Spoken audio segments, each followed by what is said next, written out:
జగన్ ఇప్పుడు తమ మంత్రులను ఎమ్మెల్యేలను నమ్మడం లేదు. ఆఖరికి ఉన్నతాధికారుల మాటలను కూడా పెడచెవిన పెడుతున్నాడు. ఆయన నమ్ముతున్నది, నమ్ముకుంది ఒకే ఒకటి. అది పీకే సెట్ చేసిన ఐపాక్ టీం.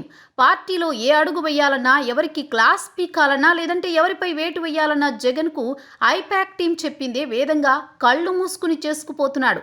ఐపాక్ను కాదని ఒక్కటంటే ఒక్క పని కూడా చెయ్యకూడదని ఏకంగా ఒట్టు పెట్టుకున్నాడట జగన్. 2019లో పీకే సలహాలతోనే తాను గట్టెక్కానని గట్టిగా ఫిక్స్ అయిన జగన్ ఇప్పుడు ఆయన నియమించిన బృందం ఐపాక్ టీం ఆడినట్లే ఆడుతున్నాడు, పాడినట్లే పాడుతున్నాడనే టాక్ తాడేపల్లిలో గుప్పుమంటోంది. ఎవరెన్ని చెప్పినా, ఎవరేం చేసినా ఐపాక్ టీం రిపోర్టే ఫైనల్ అంటూ జగన్ నొక్కి మరీ చెబుతున్నాడు.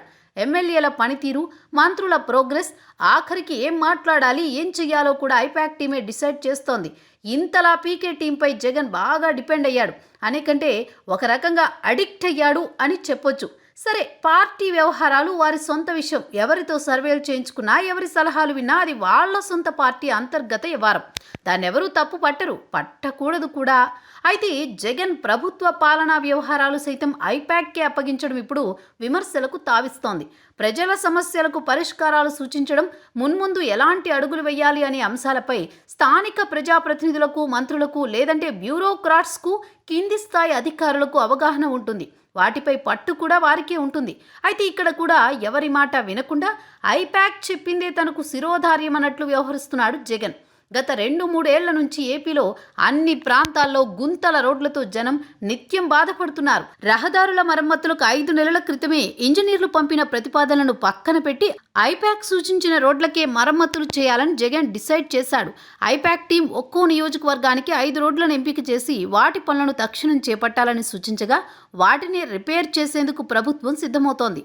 రాష్ట్రంలో గ్రామాలు, పట్టణాలు, నగరాలు అనే తేడా లేకుండా చాలా వరకు రోడ్లు అధ్వాన్న స్థితిలో ఉన్నాయి. 2 వీలర్తో కూడా తిరగలేని దుస్థితి వచ్చి పడింది.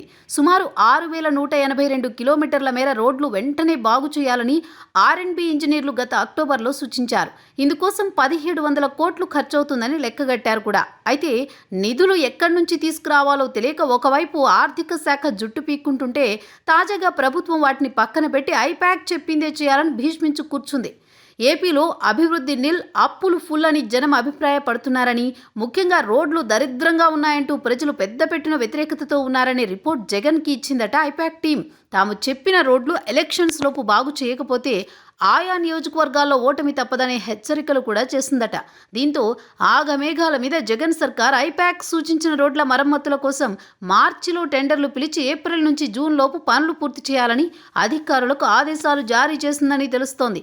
ఇది జగన్ సర్కార్ పరిస్థితి. ఐపాక్ సిట్ అంటే సిట్టు, స్టాండ్ అంటే స్టాండు అన్నట్లు జగన్ వ్యవహరించడంపై అధికారులు సైతం ఆశ్చర్యపోతున్నారట. మరోవైపు ఇలాంటి ఐపాక్లు మరో 100 టీంలు వచ్చినా ఈసారి జగన్ ఓటమిని అడ్డుకోలేవని విపక్షాలు ఘంటాపథంగా చెబుతున్నాయి.